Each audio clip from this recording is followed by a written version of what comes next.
In Macon, Georgia, the summer of 2011 was marked by a tragic event that deeply affected the community. Lauren Giddings, a law student at Mercer University, had shared concerns with her sister about strange occurrences in her apartment, like things being moved around. What she didn't know was that her neighbor, Stephen McDaniel, who was also a classmate at Mercer University and lived at the same apartment complex, had been quietly stalking her. On June 26, 2011, McDaniel, who somehow had obtained a master key, entered Giddings' apartment at approximately 4:30 a.m. He strangled her and then dismembered her body with a hacksaw. To dispose of the evidence, he placed her remains in a dumpster on the university campus and a trash can outside the apartment complex. Fast forward to June 29th, a mere 3 days later, when alarm bells started to ring among Lauren's family and friends. Her uncharacteristic lack of communication raised concerns, prompting them to file a missing persons report. The following day, on June 30th, the case drew substantial attention from the local media. Television crews and reporters descended upon Lauren's apartment building to cover the story. In a twist of irony, McDaniel was among those interviewed by the media as a concerned neighbor. At that very moment, unbeknownst to him, Lauren's torso had just been discovered in the dumpster. We don't know where she is. I mean, the only thing we can think is that maybe she went out running and someone snatched her. Because I mean, we went over. One of her friends had a key. We went inside and tried to see if there was anything amiss. But I mean, she had a door jamb that was sitting right by it, so there was no sign that anyone broke in.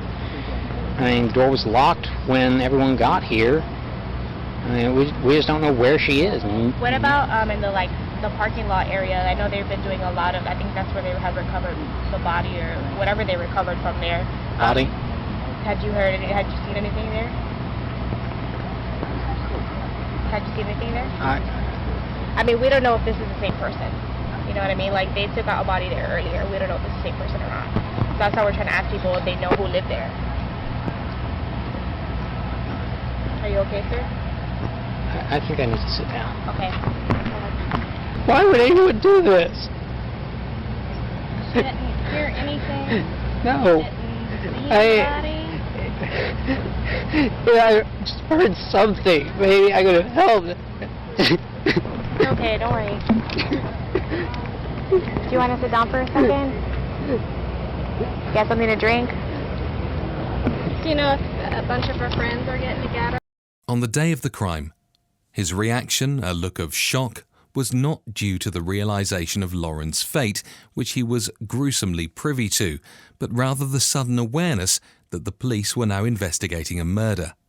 McDaniel's facade cracked as he grasped the gravity of the situation, realizing that he was now in the crosshairs of a criminal investigation. Soon thereafter, McDaniel voluntarily allowed police to search his apartment, where they found a pair of women's underwear, a master key to the apartment complex, guns, and packaging for a hacksaw. This was enough to bring him in for questioning. All right, brother. All right. I just got to ask you a few more questions. Okay. You came down earlier tonight, me and you talked, all right. You don't have any weapons on you, do you? No. That's just you are. What's wrong? You know I'm Detective Patterson, right? Yes. Do you remember, put your hands up here, you remember us talking Yes. earlier tonight? Right off the bat, the detective attempts to dominate the interrogation by ordering McDaniel to put his hands on the table. The detective wants to show that he is in control. Right? Yes. You remember me earlier in the day? Yes. When we came down here and talked a little bit and then we left? Yes. Okay. I need to know about this girl right here. You know her? Yes. Who is that? Lauren Giddings. Does she live next door to you? Yes. When's the last time you seen her? 2 or 3 weeks ago. Okay. Was you friends with Lauren? Yes. Look at me when you talk to me, son. Okay? Was you friends with her? Yes. Close friends? We were good. I mean, y'all were friends, right? Both of Yes. y'all were law students. You're studying to be an attorney, right? Yes. What kind of law do you want to go into? Criminal law? Yes. Civil? Is that what you want to do for a living? Yes. Okay. Are you almost finished? Yes. Okay. So you don't have too much more to do, right? No. All right. Are you going to stay here in Macon? I don't know. Did you used to work at the district attorney's office in Macon? Yes. Was you on the prosecutor side or the defense side? Prosecutor. So you were on our side. Yes. Right. You never worked on the other side? No. Did you like it when you were down there? Yes. Got along with everybody? Yes. Okay. In stark contrast to the emotional interview McDaniel gave to the local media just a day before, his responses during police questioning are markedly different. He speaks in a monotone voice, seemingly void of any emotion, and limits himself to single-word answers such as yes, no, and I don't know. By keeping his answers concise and non-committal, he seems to be exercising caution to avoid any contradictions that could emerge if he were to provide more detailed responses. And you've lived next to Lauren for a long time? Yes. Okay. Do you know where she's at tonight? No. No. Have you ever seen her with that dress on? No.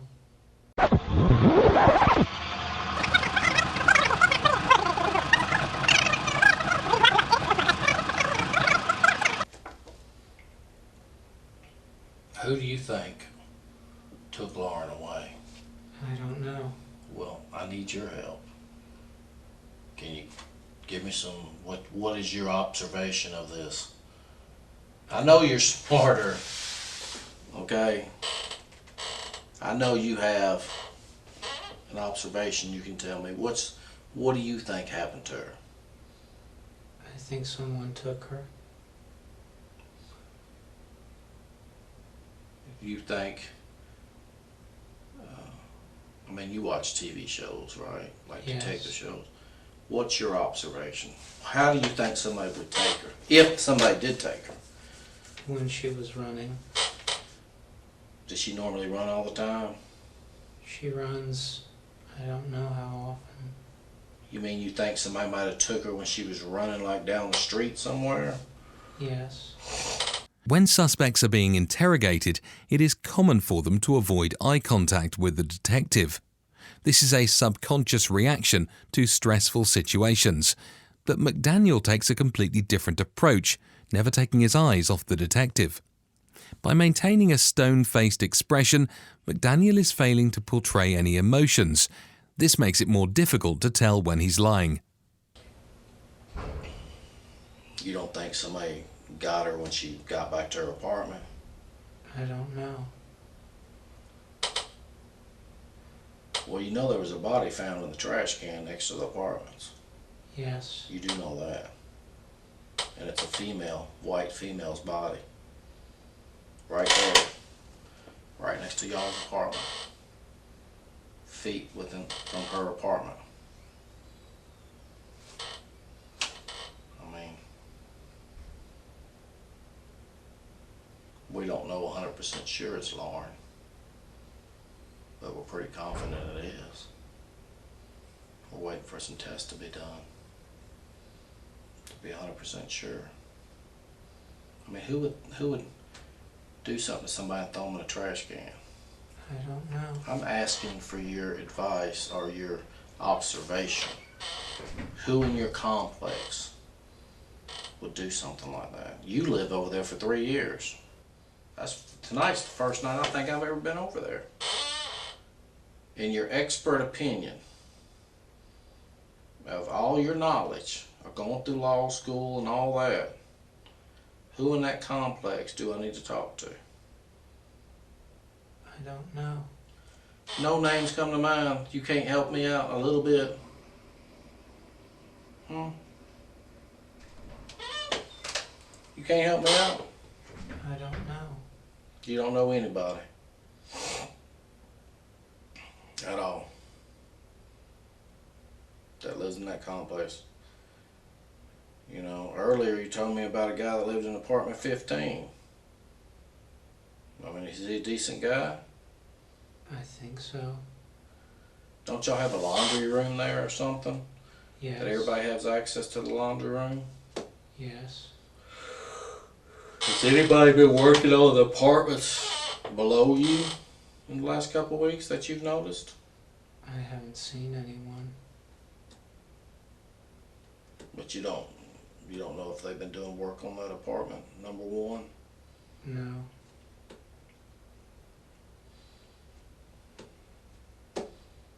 I mean, earlier today, me and you sit here and talk normal. What's going on with you now? Why are you acting like this? I need to know. Why all of a sudden you're acting like this? I don't understand. Okay. Earlier today, we sat here and talked. But now you're acting like you don't know what's going on. I mean, did something happen or something to you? Prior to Lauren's body being discovered, McDaniel had already given a statement to the police. McDaniel spoke to the police normally. He didn't want to draw undue attention to himself. Now that he knows he is the prime suspect, his strategy has completely changed. Pretending to act normally would do him no good, as the police already suspect him. So he instead retreats into his monotone single-word responses. His goal now is to give as little information as possible to avoid incriminating himself. I mean, why are you shutting down? Why are you not talking to me? I don't know. You don't know? Are you scared? No. I mean, you're not scared, are you? No. Are you sad that something happened to Lauren? If that's her in that trash can? Yes.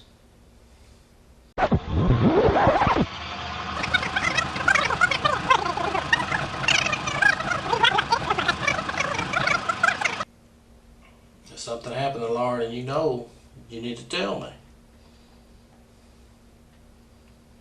If you know something. Because I need to know. Because her family's down here wanting to know what happened to her. I don't know.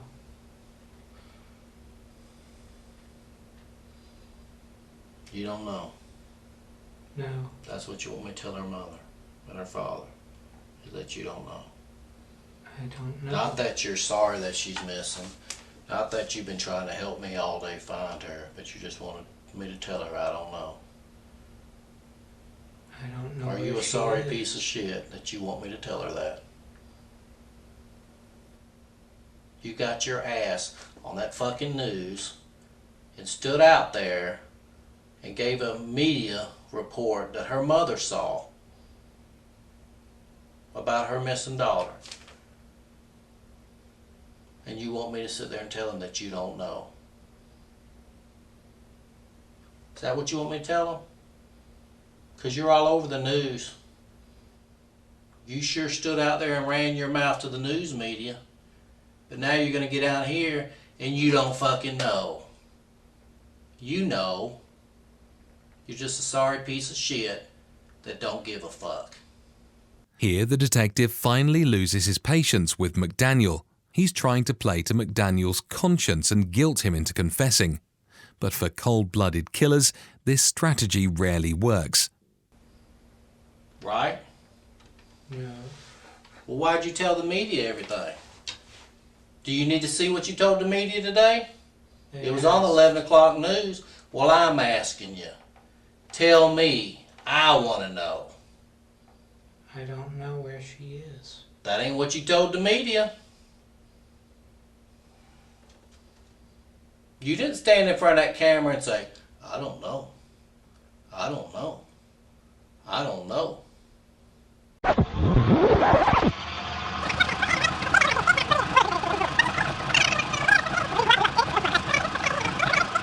Well, I just don't fucking believe that shit. Don't came back yet. What's up, buddy? Did you talk to him about his guns? Yeah. When was the last time you shot those guns? I haven't. You've never shot a gun? No. Have you ever shot any gun in your whole life? No. Never. No. So you bought 3 guns that you've never shot. Yes. Why? For what?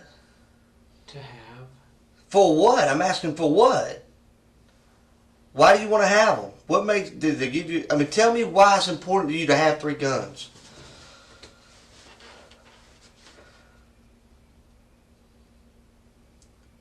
That's an easy question. Come on, talk to me, buddy. Me and you talked all day today. We ain't had a problem communicating. Why is it important for you to have 3 guns? Do you not know? No. Okay. You got a girlfriend? No. Who's your best friend? Michael Quinn. Michael who? Quinn. Who is he? He was a law student with me. Is he still a law student? No, he graduated When was the last time you talked to him? before he moved up to Boston. How long ago was that? A few weeks. A few weeks, like a month, 2 months, 2 weeks, 3 weeks, what? The beginning of June. Beginning of June? Beginning of June. Okay. So let me ask you a question. How? You say you don't know where Lauren is, right? Right? You told me earlier you and Lauren were friends, right? Yes. How would you describe y'all's relationship? She was my friend. She was your friend. What did you ever do things for her? Did she ever do things for you? What did she ever do for you? We talked. We talked. What y'all talk about? News. The news. Okay. Earlier you was telling me something about you fixed her computer before. I couldn't fix it. You couldn't fix it? What was wrong with it? I don't remember. How long ago was that? Around graduation. Well, how long ago was that? Middle of May. Middle of May? So you were over in her apartment in the middle of May? Yes. Have you been over there since then? Yes. When was the last time you were over there? Last night. Before last night. Have you ever been over there with Lauren since the time you worked on her computer in the middle of May? No. How many times have you been in her apartment with her hanging out? I don't know. You don't know? If you had to guess, what was just, I mean, 1 time, 2 times, 3 times, what? Maybe 2. Maybe 2?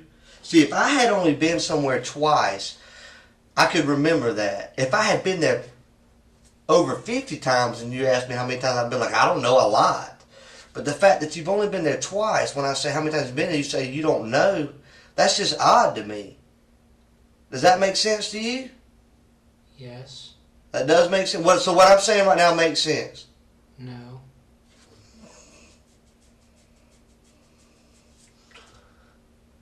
When was the last time you saw Lauren?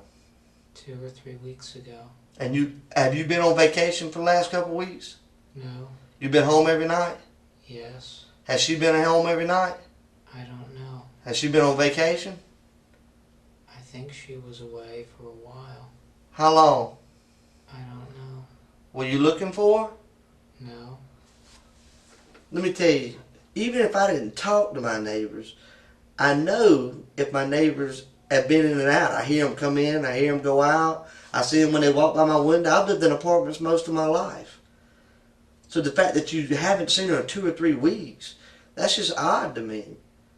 I'm gonna be honest, it makes me feel like you're not being honest with me, Stephen. Why would you not be honest with me? I am being honest. Stephen, it just doesn't feel like it, buddy.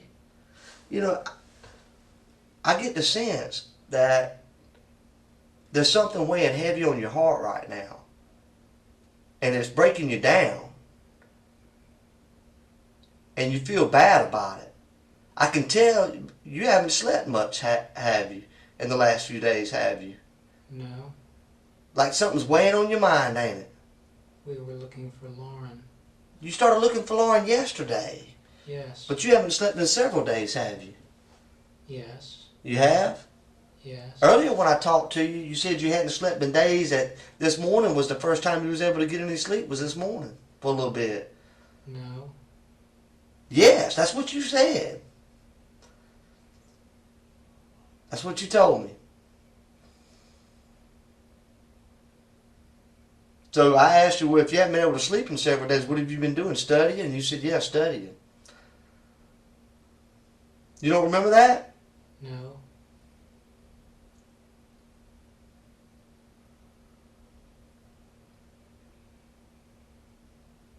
What I want you to do, I'm going to ask you this question.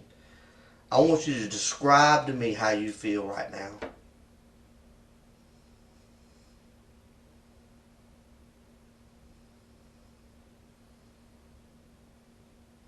You don't know how to answer that with a yes or no, do you? I don't know what's going on. Lauren's missing. This pretty little girl right here, your neighbor, she's missing. I know. You went looking for her last night. Yes. Did you hurt Lauren? No. Stephen, did you hurt Lauren? No. I know this is hard for you to tell it, but it's weighing on you right now, ain't it, Stephen? I didn't do it. But I know you can probably help me with who did. Can't you, buddy? I don't know. Stephen, you know, and me and you both know it's no different than when you was a little kid, right? And you reached in that cookie jar and you got caught after your mama told you not to get that cookie.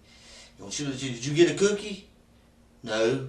And whenever you tell a lie, you feel bad about it right then. One, with every lie, there's a chance you're going to get caught.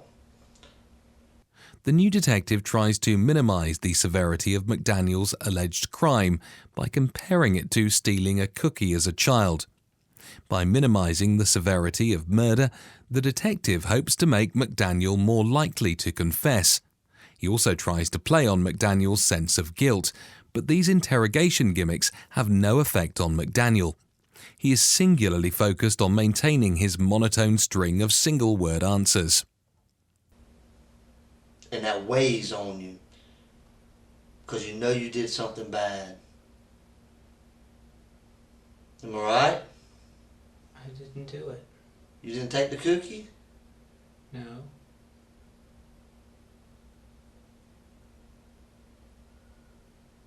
What'd you do, buddy? I didn't do anything. What'd you do to Lauren? I didn't do anything. You saw Lauren last night, though? Yesterday? No. What time was it that she went out to do her laundry? I don't know. Where were you at yesterday? At home. What'd you do at home? Tell me everything you did yesterday. From the time you woke up to the time you went to sleep. I checked the news. At what time? I don't remember. Was it yesterday morning? I don't remember. What'd you do when you woke up? I think I checked the news. Alright, you checked the news, okay?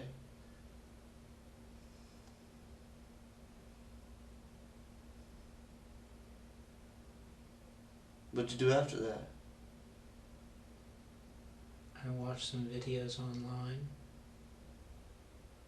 Did you clean up? No. You didn't? No. You smell like you've been cleaning up, like you've been using cleaner to clean up. I know what that smells like. My wife smells like that all the time when she cleans her house. You've been using some kind of cleaner to clean up your apartment, hadn't you? No. Stephen, you telling me you live like a man? How does your apartment get cleaned? I clean it. Okay. When was the last time you cleaned it, Stephen? I don't remember. Was it this week? No. You mean you go a whole week without cleaning? Yes. Why? That's horrible, Stephen. Was it possibly over the weekend, last weekend? No. It wasn't? If you can't remember, then how is it that you can tell me that you didn't clean up your apartment last weekend? A minute ago you couldn't remember. I don't remember cleaning last weekend. So it isn't that you didn't, it's that you just don't remember. Right?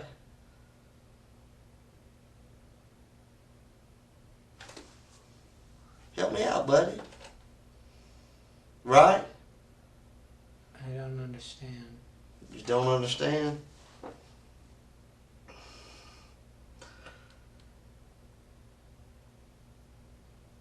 I don't know how else to say it, Stephen. Let me tell you what I think. I think that she was a friend of yours. Look at her right here. I think that she was a friend of yours. And I think something happened, Stephen.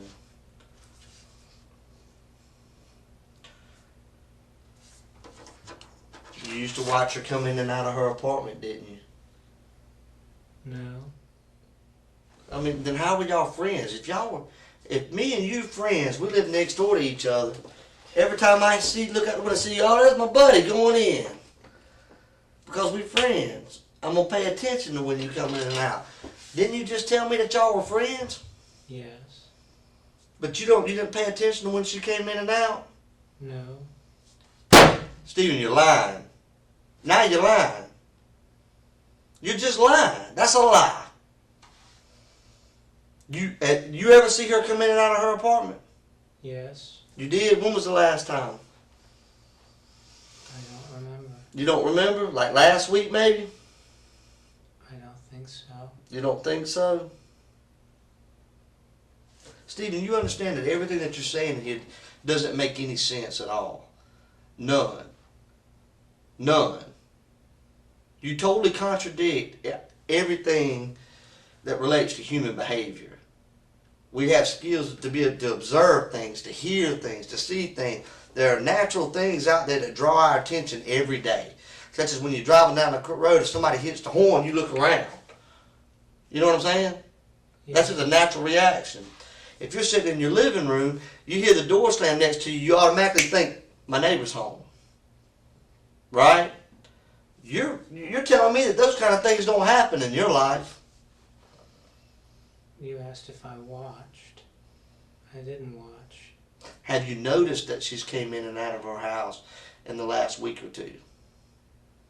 I don't remember. This is a telling piece of body language from the detective. He is so frustrated by McDaniel's uninformative responses that he has to take a moment to look down at the ground and collect his thoughts. He is slowly coming to the realization that McDaniel's mental defenses are too tough to crack.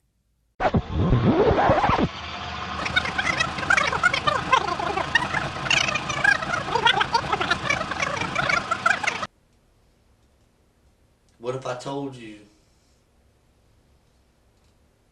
that I believe that you do know?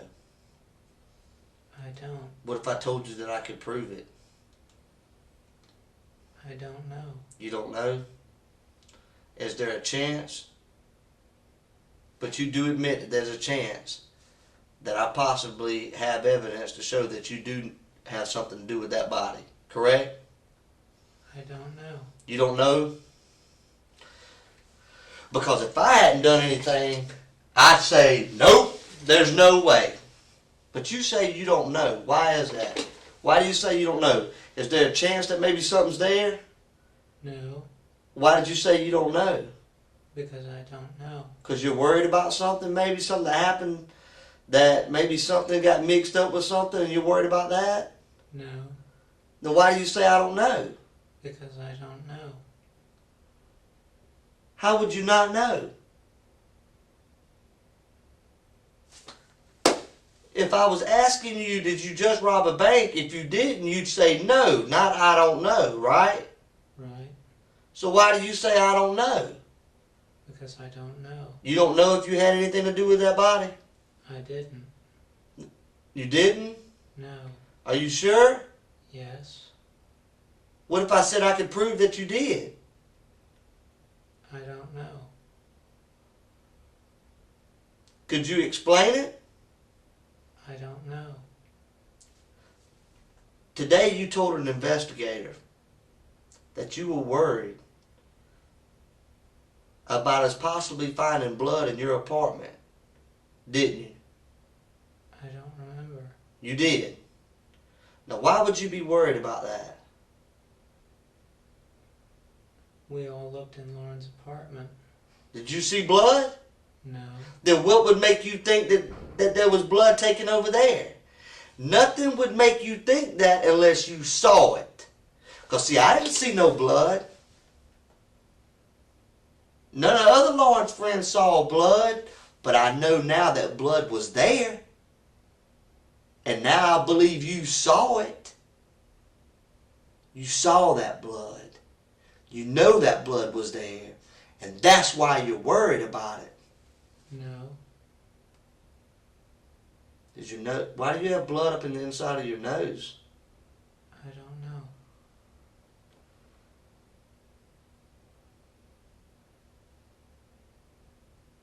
You don't know? But you saw that blood. That's the only way that you would be worried about it. Because that's like saying, I'm worried about red roses being under my pillow, but yet I never put them there. That doesn't make any sense. You know, your brain doesn't even think to operate like that unless you knew something was there. Does that make sense? That makes sense to you. You're a smart guy, right? I don't understand. You knew that there was blood in that apartment. No. Yes, you did, Stephen. Yes, you did. There's blood in your apartment, Stephen. That's right.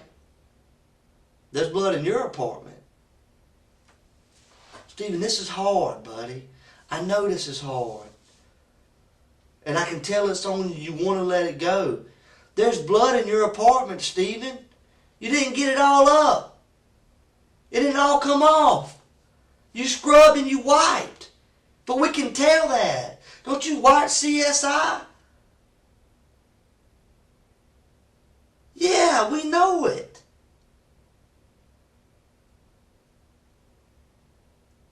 Stephen, why is there blood in your bathroom? I don't know. Yes, you do know. Why, Stephen?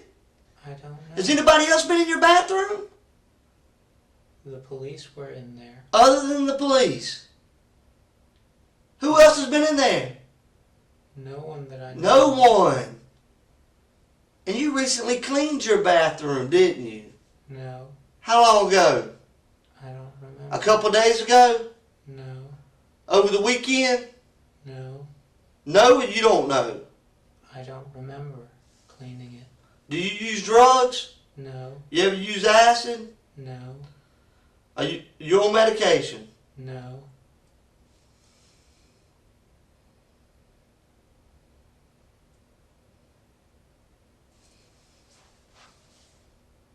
You're lying, Stephen. I wanted to give you an opportunity to tell it. I wanted to be here with you to go through that process because I know you're not a monster, man. I know you're not a bad guy. You're just a hard-working student trying to pass a bar exam, ain't you? You ain't got a lot of support from your family, do you? Yes. You do? By saying, I know you're not a monster and you ain't got a lot of support from your family, the detective is trying to make it more socially acceptable for McDaniel to confess. McDaniel immediately sees through this and responds by saying he does have support from his family. The interrogation has become frustratingly fruitless. No matter what they try, McDaniel maintains his same robotic stoicism.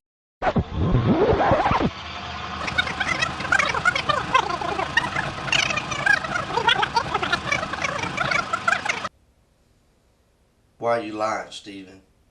I'm not lying. Yes, you are lying. How long are you going to continue to do it? She's got a mother and a father and a family out there that is sick over everything. Where's that little girl, Stephen? I don't know. Stephen, you know. Where? I don't know. Stephen. You're going to look at this right here, this little girl right here, and you're going to say you don't know? I know you know. I don't know. Yes, you know. What are you going to say tomorrow when I say we got your hair with the body? What are you going to say to me then? Because you know, like I go like that. Look at my hair. That's how easy it falls out. Look at all that on your head. You don't think none fell out? It did.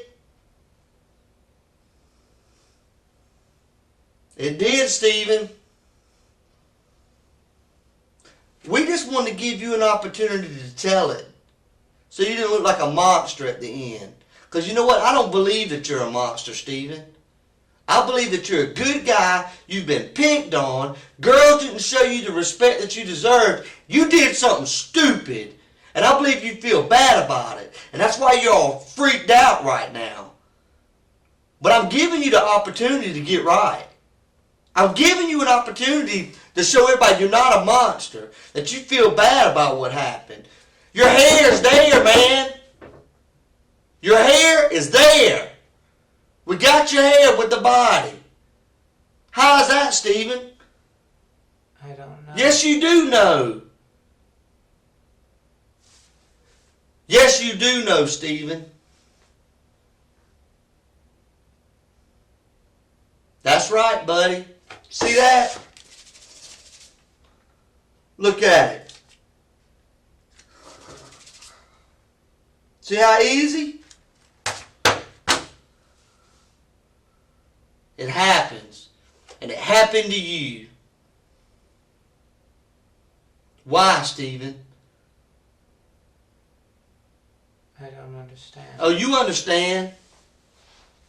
You understand exactly what I'm saying. See this stuff right here, your hair? Yeah, it fell out of your head when you was moving the body, Stephen.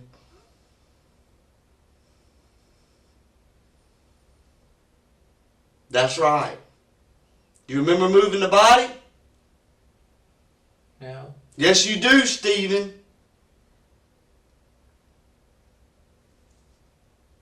Why, man? What happened? Why? Tell me, bud. I didn't do it. Yes, you did, Stephen. Your hair's with the body. Quit lying. We want you to tell it so that way people will understand you're not a monster. Things just, you got out of control. It's a sickness. Why'd you do it, Stephen? I didn't do it. Stephen, why are you going to keep telling that? You hurt that girl. No, I didn't. Yes, you did, Stephen. At this point, the detective devolves into desperation. He raises his voice, trying everything to get McDaniel to confess, but nothing works. The interview goes on for another 30 minutes, with McDaniel never breaking his stone-faced persona. In the following days, police found a hacksaw in the apartment's shared laundry room with Lauren's DNA on it. It also matched the packaging found in McDaniel's apartment. In 2014, McDaniel confessed to the murder in exchange for avoiding the death penalty. He is currently serving a life sentence with the possibility of parole in 2041.